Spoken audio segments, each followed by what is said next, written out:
আমি আশা করছি রাজনৈতিক সরকার আসার পরও এটা বজায় থাকবে।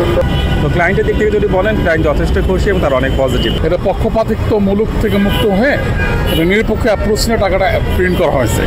আমার দৃষ্টিতে ভালো হয়েছে ইনশাল্লাহ, এই নিয়ে কোনো দ্বিমত নাই। ব্যক্তিগত কোনো নাম দেওয়া চলবে না। বাংলাদেশের টাকাতে যে ব্যক্তি মানুষের যে ছবি থাকতো এবং ম্যাক্সিমাম ক্ষেত্রে যেগুলো দেখা যেত দলীয় এজেন্ডা বাস্তবায়নের জন্য আসলে ওটা করা হতো, তো ওইটা এবছর করা হয়নি। বিষয়টা আমি অ্যাপ্রিসিয়েট করছি, কারণ আসলে রাষ্ট্রর জায়গায়, ব্যক্তির জায়গায় এবং দলীয় রাজনীতির জায়গাটাতেই থাকা উচিত। তো আমি অ্যাপ্রিসিয়েট করি এবং এই যে একটা হচ্ছে যে নির্দলীয় নিরপেক্ষ ধারা, আমি আশা করছি রাজনৈতিক সরকার আসার পরও এটা বজায় থাকবে।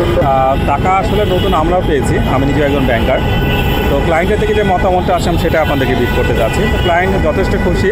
প্রথমত তারা লাস্ট ঈদে নতুন টাকা পায়নি, এবার তারা বেশ অনেক নতুন টাকা পেয়েছে এবং সরবরাহ বাংলাদেশ ব্যাংক থেকে যথেষ্ট ভালো দিয়েছে আমাদেরকেও।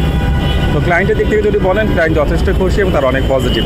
এটা অবশ্যই অনেক দিন পর একটা নতুনত্বের বিষয়, কারণ এর আগে আমরা যে টাকাগুলো দেখতে সেখানে সবগুলোতেই কারো না কারো ছবি থাকতো।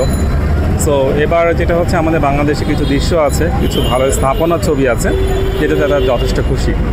ভালো, হ্যাঁ, কোনো ব্যক্তির ছবি ছাড়া যেটা পাঠানো হয়েছে এটা পক্ষপাতিত্ব মূলক থেকে মুক্ত হয়ে এটা নিরপেক্ষ অ্যাপ্রোচ নিয়ে টাকাটা প্রিন্ট করা হয়েছে, যাতে পরবর্তী পর্যায়ে কোনো সরকার কেউ যদি আসে এটায় কোনো অজুহাতে কোনো পরিবর্তন করার সুযোগ না পায়। হ্যাঁ, ইট ইজ গুড সাইন। এই সিদ্ধান্তটা সবচেয়ে সঠিক এবং ভালো সিদ্ধান্ত হয়েছে যে কোনো যত বড়ই নেতা হোক, নেতার ছবি দিয়ে টাকার থেকে শুরু করে যে কোনো প্রতিষ্ঠানেও কোনো নেতার নাম দেওয়া ঠিক নয়। বিভিন্ন পুরাতন মসজিদ আছে, বা হয়তো যমুনা সেতু, পদ্মা সেতু ইত্যাদিতে আছে, বা কোনো মাজারে নাম দিলেও চলবে, ইসলামী বিভিন্ন প্রতিষ্ঠান দিয়েও নাম দেওয়া যাবে, কিন্তু ব্যক্তিগত কোনো নাম দেওয়া চলবে না। আমাদের বর্তমানে যে টাকাগুলা করছে, মানুষের ছবি, অমুকের ছবি, সেমুকের ছবি, আর বর্তমানে যে উদ্যোগ নিয়েছে কোনো মানুষের ছবি থাকবে না, স্থাপনার ছবি থাকবে, গির্জার ছবি থাকবে, মন্দিরের ছবি থাকবে, মসজিদের ছবি থাকবে। আমার দৃষ্টিতে ভালো হয়েছে ইনশাল্লাহ, এই নিয়ে কোনো দ্বিমত নাই। কারো ছবি থাকবে না, কারো দ্বিমত থাকবে না। স্থাপনার ছবি, মসজিদের ছবি, মন্দিরের ছবি, বিভিন্ন ছবি দিয়ে টাকা করলে ভালো হবে ইনশাল্লাহ।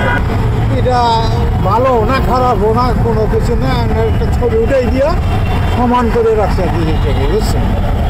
এখন এটা এত ভালো জন্য করছে না খারাপের জন্য এরা জানে। টাকা তো টাকাই মনে করেন। আমাদের গুরুত্বপূর্ণ স্থাপনার ছবিগুলো থাকবে, এতে আমরা সবাই খুশি।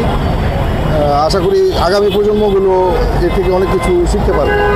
সরকারের একটা ভালো উদ্যোগ এবং এটাই থাকা উচিত। আসলে রাষ্ট্রের মধ্যে কোনো ব্যক্তিগত কিছু না, এখানে সম্পূর্ণভাবে রাষ্ট্রের জনগণের কথা চিন্তা করা এবং সেবা করার মন মানসিকতার একটা প্রতিচ্ছবি। আমি এটাকে ওয়েল অ্যাপ্রিসিয়েট।